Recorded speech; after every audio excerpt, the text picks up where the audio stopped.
Good morning, I'm the Reverend Steve Page from St. Patrick's Anglican Church, and you're listening to the Daily Devotional Moment sponsored by the Hudson Bay Ministerial Association.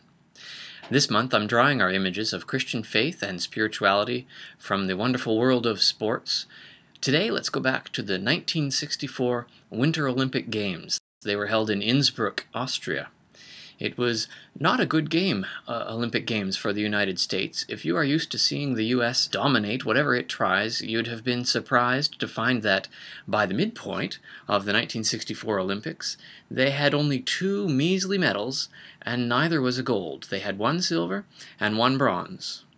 When the day dawned for the 500-meter speed skating competition, the American hopes rested on Terry McDermott, a quiet man who avoided the media and the spotlight as much as he could.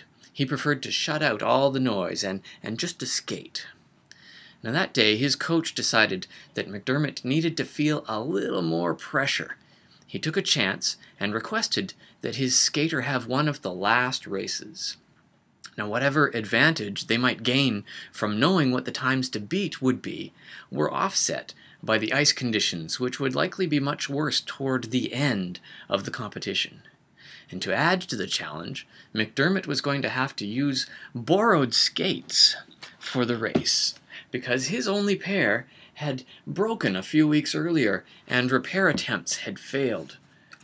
Now, the results of the earlier races had a 3-way tie for first place, including a Norwegian skater and 2 from the Soviet Union. And when the starter pistol fired for McDermott's race, he took off and he pushed himself hard, hard, hard. And to everyone's amazement, he crossed the finish line a half second ahead of the leaders. In fact, he set a new Olympic record in the process.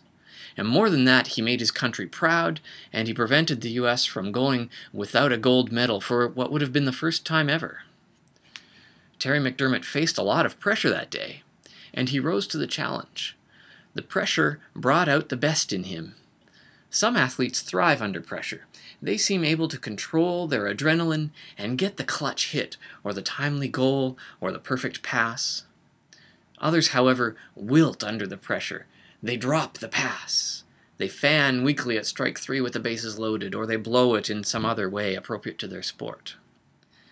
I bet your life has some pressure in it, too. Maybe you don't have Olympic hopes of our nation riding on your shoulders, but challenges at work to meet quotas or deadlines, or conflicts with your spouse over money, or any number of other things add to the pressure and strain that you are under. Pressure can be a good and necessary thing.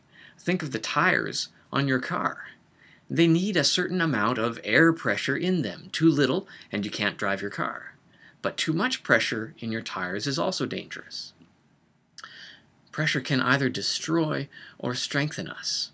For example, you can't build up your muscles without some resistance, which is another kind of pressure. And when you are under such pressure in your life, turn to God and pray for relief and for strength to endure.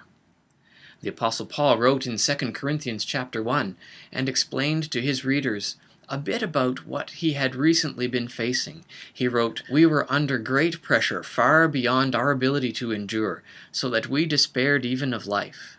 But this happened, that we might not rely on ourselves, but on God."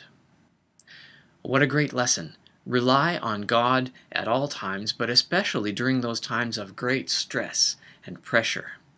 God is a God of deliverance, and He will bless you and strengthen you, give you what you need to endure, and with His help, you will emerge stronger for the experience.